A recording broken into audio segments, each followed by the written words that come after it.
प्रस्तुत है 20 अति महत्वपूर्ण प्रश्नों का एक समूह जो कि आपकी आने वाली सभी परीक्षाओं में काम आने वाली है। तो शुरू करते हैं। पहला प्रश्न है, शक संवत की शुरुआत किसने की थी? तो इसका सही उत्तर हो जाएगा ऑप्शन सी, कनिष्क। इसकी शुरुआत कब की गई थी? तो 78 ईस्वी में की गई थी। ठीक है। और हमारा जो राष्ट्रीय पंचांग है वो शक संवत पर आधारित है, जिसमें 12 महीने होते हैं, जिसमें पहला महीना चैत्र और अंतिम महीना फागुन होता है। चलिए अगला प्रश्न। यदि ACD बराबर 10916 हो तो FEH बराबर कितना होगा? तो देखिए यहाँ पर ACD, A का मान हो गया 1, C का मान हो गया 3, D का मान हो गया 4। तीनों का अगर स्क्वायर कर देते हैं, तो यह आप हमारा 1 का स्क्वायर हो जाएगा 1, 3 का स्क्वायर हो जाएगा 9 या 09, 4 का स्क्वायर हो जाएगा 16। उसी प्रकार FEH में तो F का हो जाएगा 6 का स्क्वायर, E 5 का स्क्वायर और H 8 का स्क्वायर। तो कितना होगा? 6 का हो जाएगा 36, 5 का हो जाएगा 25 और 8 का हो जाएगा 64। तो इस प्रकार ऑप्शन सी सही उत्तर हो जाएगा। चलिए अगला प्रश्न। DNA संश्लेषण का प्रतिपादन किसने किया था? तो इसका सही उत्तर हो जाएगा option B, Watson and Crick. चलिए अगला प्रश्न। दिल्ली सल्तनत के किस सुल्तान ने सर्वप्रथम स्थायी सेना का निर्माण किया? तो इसका सही उत्तर हो जाएगा ऑप्शन डी, अलाउद्दीन खिलजी। अगला प्रश्न। अजंता की गुफाएं कहाँ स्थित है? तो इसका सही उत्तर हो जाएगा ऑप्शन ए, महाराष्ट्र।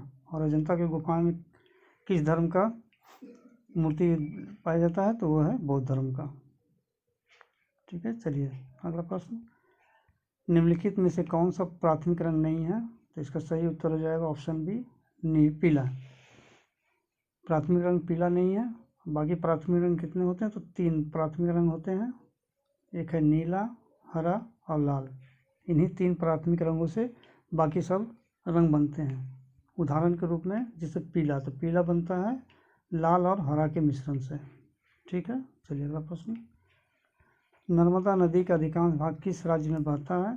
तो इसका सही उत्तर हो जाएगा ऑप्शन डी, मध्य प्रदेश। ये 1077 किलोमीटर जो है इसका क्षेत्र मध्य प्रदेश में बहता है।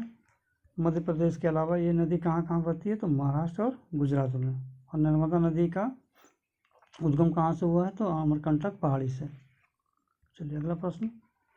चंद्रमा पर उतरने वाला पहला मानव है? तो इसका सही उत्तर हो जाएगा ऑप्शन डी, नील आर्मस्ट्रॉन्ग। ठीक है। और ये कब उतरे थे? तो 1969 में। 1969 में उतरे थे। और किस यान से ये उतरे थे? तो इसका यान का नाम था अपोलो 11। ठीक है। चलिए अगला प्रश्न। भारत में नेशनल लाइब्रेरी कहाँ स्थित है? तो इसका सही उत्तर हो जाएगा ऑप्शन डी, कोलकाता में। चलिए अगला प्रश्न। संविधान की आत्मा किसे कहते हैं? तो इसका सही उत्तर हो जाएगा ऑप्शन बी, प्रस्तावना को। और प्रस्तावना को संविधान में किसने प्रस्तुत किया था? तो वो किए थे जवाहरलाल नेहरू ने। ठीक है। चलिए अगला प्रश्न। नाभिकीय रिएक्टर में न्यूट्रॉन को अवशोषित करने वाला तत्व कौन सा है? तो इसका सही उत्तर हो जाएगा ऑप्शन डी, कैडमियम।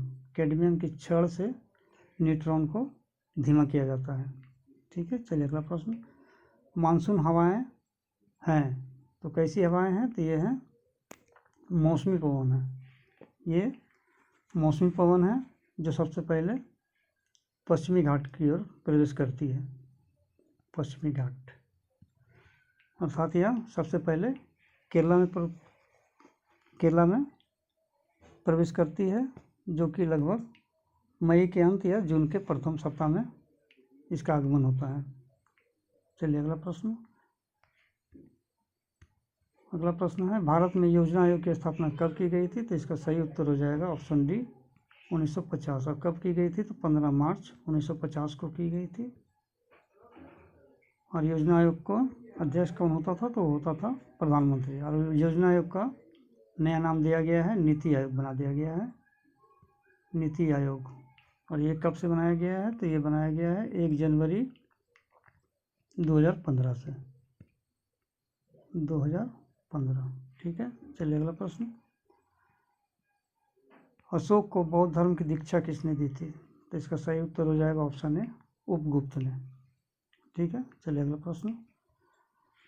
उच्च स्तर भाषा के स्रोत कूट को पंक्ति दर पंक्ति की मशीन कोड में बदल देने वाले अनुवादक प्रोग्राम को क्या कहते हैं? तो इसका सही उत्तर हो जाएगा ऑप्शन बी, कंपाइलर। चलिए अगला प्रश्न। गदर पार्टी का मुख्यालय कहाँ था? तो इसका सही उत्तर हो जाएगा ऑप्शन डी, सैन फ्रांसिस्को में। और गदर पार्टी की स्थापना कब की गई थी? तो 1913 ईस्वी में। और किसने किया था? तो इसका स्थापना किया था लाला हरदयाल और मोहन सिंह भाखना ने। ठीक है, चलिए अगला प्रश्न। भारतीय भूगर्भ सर्वेक्षण का मुख्यालय कहाँ है? तो इसका सही उत्तर हो जाएगा ऑप्शन ए, कोलकाता में। और इसकी स्थापना कब की गई थी? तो 1851 ईस्वी में। और भारतीय भूगर्भ सर्वेक्षण का मुख्य कार्य क्या है? तो ये खनिज पदार्थों का पता लगाने वाली एक संस्था है। इसके अलावा ये भूकंप क्षेत्रों का भी निरीक्षण करती है। ठीक है, चलिए अगला प्रश्न। सिद्धार्थ को कहाँ मृत्यु प्राप्त हुआ था? तो इसका सही उत्तर हो जाएगा ऑप्शन डी, कुशीनगर में। और सिद्धार्थ अर्थात गौतम बुद्ध को मृत्यु हुई थी कुशीनगर में, जिसे कहा जाता है बौद्ध धर्म में महाविनिशीकर्मण। महाविनिशीकर्मण बोला जाता है गौतम बुद्ध की मृत्यु को, जो कि हुआ था सारनाथ कुशीनगर में। गया में ज्ञान की प्राप्ति हुई थी, सारनाथ में प्रथम उपदेश दिया था, और लुम्बिनी में उनका जन्म हुआ था। गया जो है बिहार में है, सारनाथ जो कि है यूपी में, और लुम्बिनी जो है नेपाल में है। ठीक है, चलिए अगला प्रश्न। किसने सभी गोलमेज सम्मेलन में भाग लिया था? तो इसका सही उत्तर हो जाएगा ऑप्शन डी, भीमराव अम्बेडकर ने। और गोलमेज सम्मेलन कितनी हुई थी? तो 3 गोलमेज सम्मेलन हुआ था, 1930, 31 और 32। 3 हुआ था 1930, 31 और 32 में, जिसके सभी गोलमेज सम्मेलन में भीमराव अम्बेडकर ने भाग लिया था। और महात्मा गांधी ने सिर्फ 1 गोलमेज सम्मेलन में भाग लिया था, 1931 में। ठीक है, चलिए अगला प्रश्न। यदि 2x = 4y हो तो x y का कितना प्रतिशत है? तो इस सवाल को देखते हैं। 2x = 4y, इसको हम x बाई वाई बराबर 4/2 भी लिख सकते हैं। अब इसको हम काटने पर कितना पाएंगे? 2 से 2 कट गया तो 2 बचा। अब इसमें 2 बचा तो x बाई वाई = हो गया 2/1। तो पूछा गया है कि x y का कितना % है। तो x कितना है? तो x का मान हो गया यहाँ पर 2, और y का मान कितना हो गया? तो y का मान हो गया 1। इसको परसेंटेज में पूछा है तो 100 से गुना कर देना है, तो बराबर कितना हो जाएगा? ये हो जाएगा 200%। ठीक है, तो इसका सही उत्तर हो जाएगा ऑप्शन सी, 200%। ठीक है, तो ये रहा पूरे 20 प्रश्न। आशा करता हूँ कि आपके आने वाले परीक्षाओं में अच्छा ही कारगर साबित होने वाले हैं। तो अगर आपको वीडियो अच्छा लगा हो तो इसे लाइक और सब्सक्राइब